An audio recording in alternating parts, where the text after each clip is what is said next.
Chegamos ao capítulo 4 do livro dos Juízes, onde a gente vai falar da juíza e profetisa Débora. É interessante porque ela é profetisa e, nesse sentido, ela exerce então aí não apenas um juizado beligerante, como era o caso dos outros juízes do sexo masculino, mas ela exerce sobretudo um juizado profético, no sentido de, da mesma forma que os demais juízes, ela ser possuída pelo Espírito Santo para agir naquele contexto de tribos que estavam espalhadas, mas que todas deveriam pelo menos ouvir a voz de Deus. Então ela recebia a mensagem do Senhor, ela era conhecida como profetisa Débora, mas ela se diferenciava dos homens porque ela não tinha essa questão beligerante de ter força muscular, de ter de matar, essas coisas todas, né? Ela estava ali no sentido da liderança, a liderança jurídica de Israel. E no capítulo 4 vai narrar, nós temos na verdade 2 capítulos em Juízes que vão falar sobre o período em que Débora foi juíza. Débora, nome cujo significado é abelha, né? Mostrando aí essa coisa que é ao mesmo tempo graciosa e ao mesmo tempo tem uma força, uma agressividade na reprodução da natureza, né? Mexa com a graciosidade de uma abelha que você vai tomar uma ferroada porque ela precisa se defender com toda a valentia. E a Débora era sobretudo assim. Então o capítulo 4 vai mostrar o que aconteceu, e no capítulo 5 ela elabora um cântico junto com Baruque. E o que aconteceu? O rei de Canaã, cujo nome era Jabim, o rei Jabim, que dá o significado de alguém que era aparecido, na verdade inteligente, né? Inteligente, era um título cananeu para aqueles povos, porque me parece, quando a gente vai ler no livro de Josué, que o território de Jabim já havia sido derrotado, mas depois dessa história toda dos juízes, dos israelitas não se dedicarem ao Senhor, os cananeus vieram a se fortalecer, e o título, ao que parece ser, né, Jabim, como Faraó ou Herodes ou alguma outra coisa, o Jabim tomou o poder, né, um outro Jabim na verdade, né, e eles oprimiram o povo de Israel durante pelo menos 20 anos de sofrimento aí depois da morte do Eude, o juiz canhoto, que eu falei com vocês no vídeo anterior acerca do livro dos Juízes. E aí a Débora, na qualidade de uma juíza, ela convoca o Baruque. Por quê? Porque o Jabim, o rei dos cananeus, tinha um comandante do seu exército que se chamava Sísera, cujo nome significa o valentão, o aparecido, né? Aquele que é o arrasador, né? O vencedor no sentido sarcástico do termo. E ele era um comandante valente, era na prática o primeiro-ministro lá do Jabim. E a Débora, então, o que ela vai fazer? Ela recebe a palavra do Senhor dizendo: olha, eu vou dar vitória a Israel, precisamente sobre aquelas tribos ali, perto do monte Tabor, indo ali para a região do mar Mediterrâneo, né? E Deus fala com ela assim: eu vou dar vitória a Israel. E aí ela vai e convoca o Baraque. A Débora, ela era da tribo de, ao que tudo indica, ela era da tribo de Efraim, enquanto que o Baraque, ele nos parece ser ele era da tribo de Naftali, né? Então ela fala assim: olha, Baraque, você seleciona aí 10.000 homens das tribos de Zebulon e de Naftali e vai com eles ao Monte Tabor, né? Ao Monte Tabor, que ficava próximo ao ribeiro de Quizon, que era um ribeiro que ia desaguar no mar Mediterrâneo. Então era um local ali indo para o litoral, né? Era um local de muita estratégia, de muito comércio. E o texto bíblico vai dizer que Sísera era um comandante de um exército que tinha pelo menos 900 carros de ferro. Quer dizer, naquela época, eu estou falando aí de uns 1200 a.C., naquela época, você ser um guerreiro com carros de ferro era uma coisa assim, era a mesma coisa de hoje em dia com a arma de última geração, né? Você atacava de longe. E aí Deus, que tinha uma aliança com aqueles povos, apesar daqueles povos serem idólatras, as tribos de Israel, diz: não, eu vou dar vitória a vocês. E aí ele fala com Débora: olha, chama o Baraque, que era daquela região ali onde o Jabim dominava, e pede para reunir 10 mil homens dessas tribos aí, de Zebulon e de Naftali, e vocês vão ver, eu vou dar vitória a vocês. Aí o Baraque, reconhecendo a autoridade de Débora, fala assim, olha, se você não for, eu não vou. E a Débora vai e fala assim, olha, beleza, eu vou com vocês, com certeza eu vou com vocês. Né? Ela era juíza, ela era no mínimo coisa da república, era no mínimo sensato ela ir à guerra, dar uma força para o seu comandante então ali, né? E aí ela fala, só tem uma coisinha, essa vitória Deus vai dar a uma mulher. E é claro que a tradição judaica e a tradição cristã vão dizer que ela estava ali, era um castigo para Baraque, mas não, na verdade ela está dizendo o seguinte, olha, como a guerra é do Senhor, ele vai dar uma vitória a uma mulher, ela que vai levar os nomes, né? E essa mulher pode ser interpretada tanto quanto a Jael, do que eu vou contar para vocês daqui a pouco, quanto a Débora. Deus quis dar uma vitória a uma mulher. E aí o Baraque, crendo no Senhor, chamou todo mundo lá para o Monte Tabor, que foi isso que Deus mandou eles fazerem, né? Vocês vão subir ao Monte Tabor. Ninguém sabia do que se tratava. O exército de Israel era bem menor do que o exército dos cananeus, comandado por Císara, e eles não sabiam o que estava acontecendo. Mas como era o Senhor que tinha falado, né, em meio àquela idolatria que já graçava em todo Israel, eles fizeram bem em confiar. E isso a gente vai ver melhor no Cântico de Débora, no capítulo 5, que nós vamos editar depois, não hoje. Então o que acontece? Diz que no meio da guerra lá, quando eles estão lá com seus 900 carros de ferro, os cananeus, tem uma surpresa, parece que uma torrente, alguma coisa aconteceu, que parece que houve um alagamento, um enlameamento, os carros ficaram travados, e aí os cananeus eles ficam muito confundidos, alguns se matam, e Israel, que estava, os 10 mil homens de cada tribo, né, os 20 mil homens, descem do Monte Tabor, e ali há uma grande matança, mas na verdade eles mesmos ficaram confundidos, eles, os cananeus, e a matança foi grande. E vão dizer que, o texto vai dizer que o Císara, ele, que era um homem de guerra, viu que os carros não andavam, e ele, ó, pernas para que te quero, e foi para a casa de uma senhora chamada Jael, que na verdade era esposa, aqui diz no capítulo 4, versículo 11. Ora, Éber, o queneu, se tinha apartado dos queneus, dos filhos de Obabe, sogro de Moisés, e havia armado suas tendas até o carvalho de Isanaim, que está junto a Quedes. E aí está dizendo no versículo 17, Císara fugiu a pé para a tenda de Jael, mulher de Éber queneu, porquanto havia paz entre Jabim e de Azor, e a casa de Éber queneu. Aí começa-se uma trama que ninguém contava, ninguém nem contava com aquela coisa ambiental mandada por Deus, daquele lamaçal, daquela lameira divina para confundir os exércitos cananeus. Israel precisava vencer aqueles povos cananeus, era assim que as pessoas viam as coisas, né? E aí o comandante foge para a casa desse queneu que aparentemente estava em paz com o rei dos cananeus, e aí ele fala assim para Jael, me esconde aí.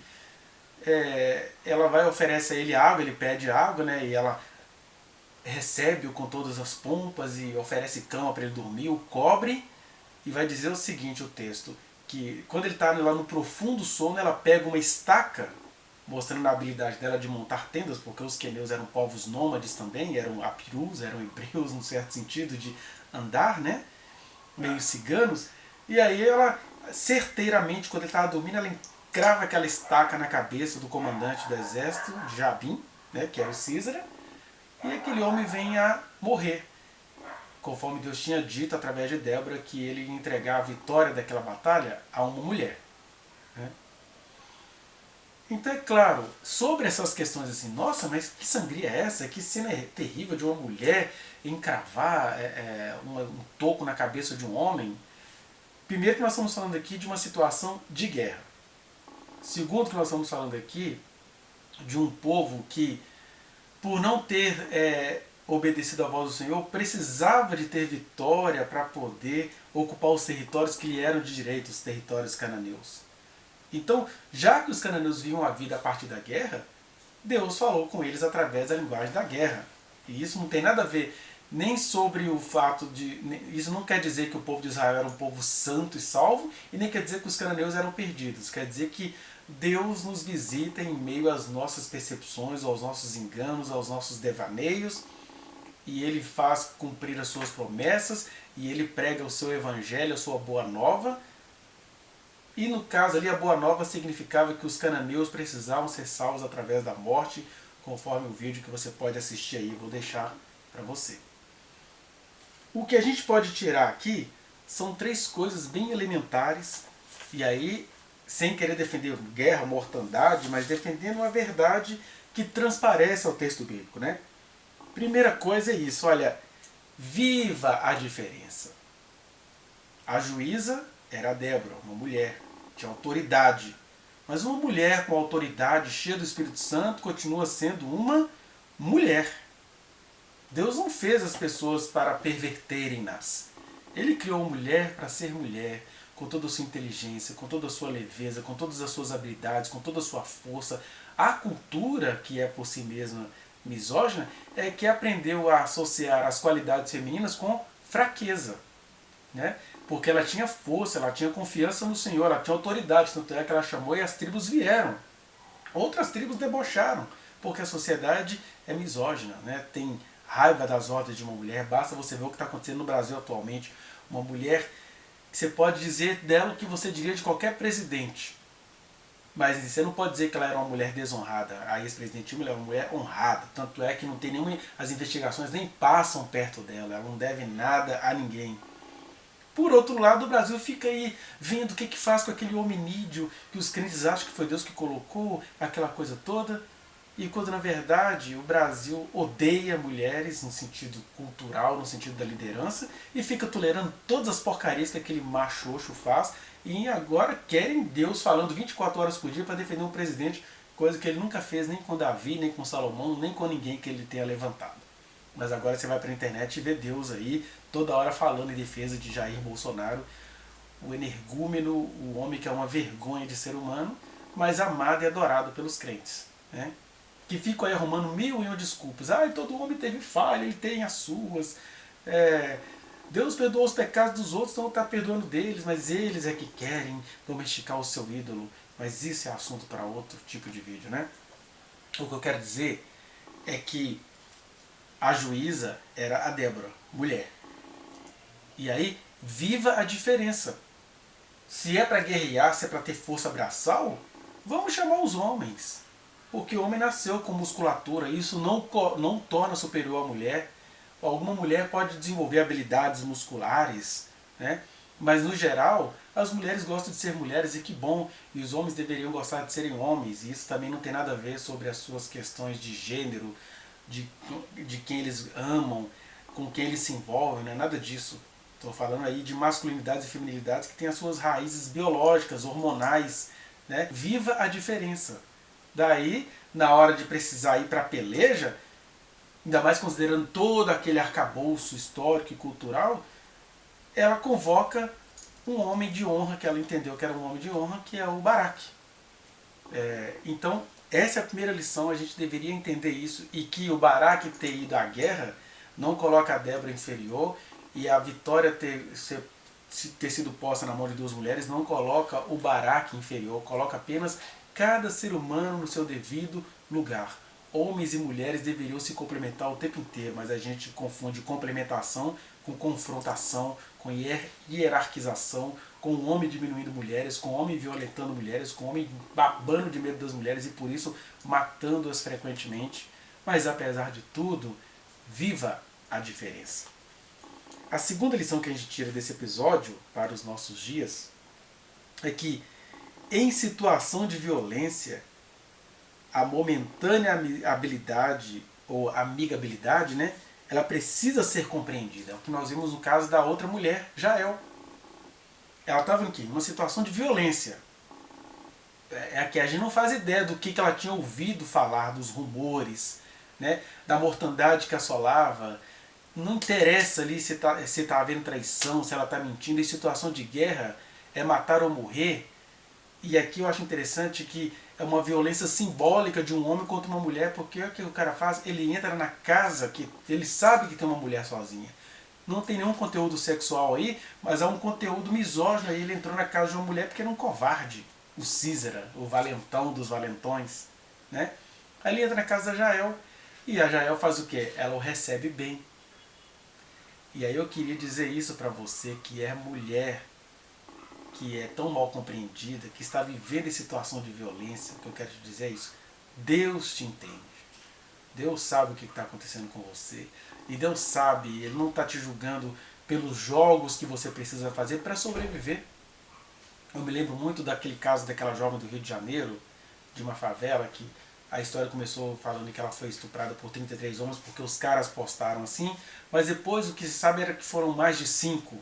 E se fosse um já era um absurdo, mas foram mais de 5 que abusaram dela e colocaram a foto dela dos seus órgãos sexuais na internet. Aquela pouca vergonha, está fazendo aí 4 anos que isso aconteceu, né? E aí o pessoal começou assim, ah, mas ela frequentava a casa deles. Ah, por que não contou antes? Ah, mas ela tinha uma boa relação com o padrasto dela. Geralmente mulheres em situação de abuso ficam se sentindo culpadas porque tem de dar explicações sobre a convivência dela com os abusadores. A sociedade não entende que às vezes a única forma de sobreviver é conviver. É você ir lá, é você... Não estou dizendo que é para você fazer isso, eu estou dizendo que é compreensível quando alguém faz isso. A pessoa tem que ir lá, a pessoa tem que negociar. Às vezes, por exemplo, imagina, você tem um abusador na sua casa, você sendo mulher, tem um abusador na sua casa, seu padrasto, mas também na sua casa mora a sua mãe que você ama de paixão, seus irmãos mais novos a quem você tem de dar proteção. Então naquela história de ter de contar ou não, você se sente obrigada a fazer concessões, a negociar, a se sentir confuso com aquela situação. Assim foi a Jael nessa situação.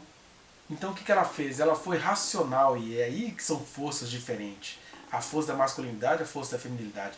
A mulher, a Jael, aí induzida pelo Senhor, que diz que iria dar aquela vitória a Israel e entregar o homem na mão de uma mulher, ele vai nas habilidades femininas. E qual é a habilidade que ela usou? Olha, a minha situação agora é matar ou morrer, mas eu vou receber esse cara. Eu vou ter que matar, mas vou ter que matar estrategicamente. Ela recebe o cara, né? Se aquele cara sobrevive, aquilo poderia ficar até ruim para ela, e aí ela dá-lhe uma estacada, mas eu quero focar nessa questão de ela ter sido parcimoniosa com ele, amigável, receptiva, não tem nada de falsidade aí, só tem senso de sobrevivência. Por isso eu estou te dizendo, se você que me assiste agora é uma mulher que está sendo vítima de violência e às vezes precisa fazer essas parcimônias até que um dia você consiga achar uma saída, eu já te digo desde já, você encontrou a saída porque, eu estou te dizendo, Deus te entende, Deus te compreende. Por isso que toda a amigabilidade temporária precisa ser compreendida em situações de estupros, de abuso, em situação de guerra. E foi isso que aconteceu com a Jael, e Deus, ó, falou assim, é na mão dessa mulher que eu vou entregar esse valentão. Porque é isso. Sobreviver é sobreviver. Né? É claro que Deus, quando se torna necessário, Ele faz um milagre.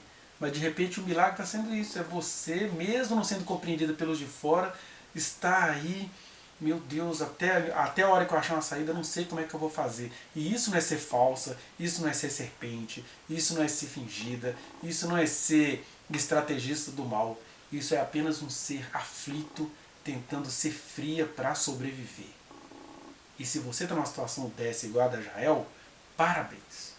E ainda te digo mais, se você tiver a chance de fazer algo parecido com o que a Jael fez, faça.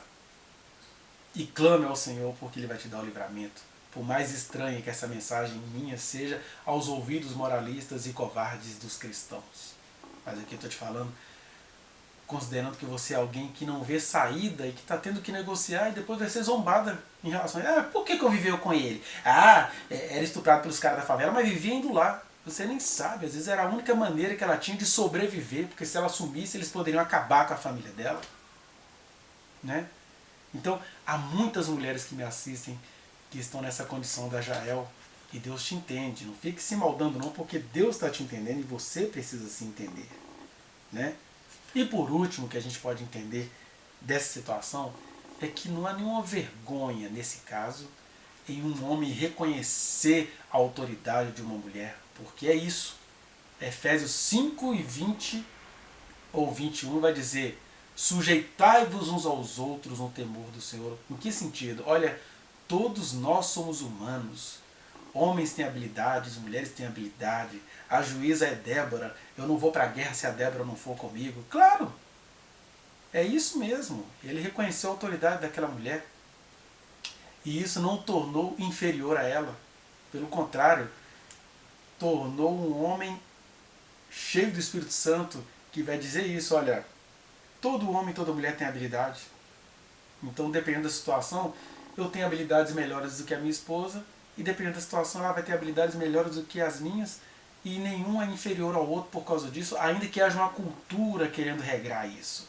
Né? Culturalmente, que aí, ó, Deus entregou a vitória nas mãos de uma mulher.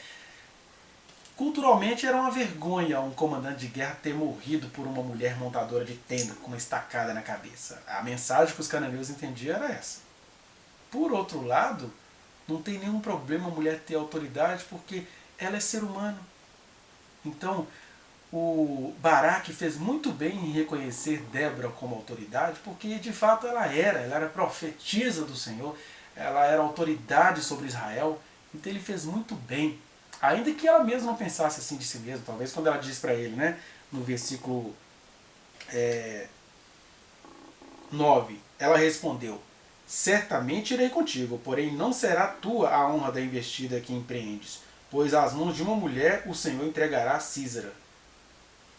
Às vezes ela falou isso com essa história: já que você quer que eu vá, né, Deus vai entregar a vitória na mão de uma mulher. Dane-se ela e quem pense assim como ela, porque o que ficou bonito aqui foi a atitude de Císara. Podem pensar o que quiser, eu só vou se você for, porque você é autoridade nesse negócio. E que Deus levante entre nós muitos, não é Císara, não é, muitos Baraques que reconhecem a autoridade de uma mulher, porque reconhecem a autoridade instituída por Deus. Né? Coisa que o Brasil não conseguiu fazer com uma ex-presidente e fica lutando para fazer com o atual presidente profano. Mas aqui não, Baraque reconheceu a autoridade de uma mulher. E o outro valentão foi morto por uma mulher. Se era assim que as coisas eram tratadas à época, Deus usou essa linguagem e botou duas mulheres para botar um monte de machão para correr. E é isso. Isso não tem que ser visto, e correram das mulheres. Mesmo que elas pensassem assim, a lição para nós é outra. Gente, passou da hora, faz muito tempo que passou da hora de a gente reconhecer mulheres como seres humanos, com capacidade de aprendizagem, com autoridade instituída por Deus. Né? E autoridade charmosa, porque depois disso tudo aqui a Débora vai e elabora um cântico. E esse cântico a gente estuda amanhã. Mas o que eu quero que você entenda é isso. Primeiro, viva a diferença. É complementaridade, não é superioridade, nem inferioridade, nem vergonha. É alegria, é vida, é produção, é soma. Viva a diferença. Segundo, não há nenhum problema quando em situação de calamidade, de guerra, de desespero, uma mulher acaba precisando de recorrer às negociações, à amabilidade ou à amigabilidade, à receptividade por questões de sobrevivência. É isso mesmo, Deus entende quem está em situação de violência e faz isso para sobreviver. E terceiro, bendito, bem-aventurados, felizes todos os homens que sabem respeitar a autoridade de uma mulher naquilo que lhe é mister. E aqui não estou colocando mulheres contra homens e homens contra mulheres, aqui eu só estou dizendo que numa cultura milenar onde a mulher vem sendo subjugada, neste momento todo o meu carinho, meu respeito, minha solidariedade e as minhas práticas de respeitar as mulheres. Eu sei que isso é pesado pra gente. Eu sofro na pele por amar e por reconhecer a autoridade de muitas mulheres na minha vida. A gente é visto como algo inferior, eu não estou nem aí, porque elas são lindas, são maravilhosas e eu reverencio. E espero que você faça assim também, porque isso é agradável ao Senhor. Viu? Todos os seres humanos, homens e mulheres, devem suas vidas a uma mulher que os gestou. No mínimo por isso elas deveriam ser honradas fora o próprio ato do nascimento, que é a fronteira entre a vida e a morte para toda mulher. Né? Então as mães deveriam ser honradas, honradas, não cegamente obedecidas, mas esse é assunto para outro vídeo. Deus te abençoe.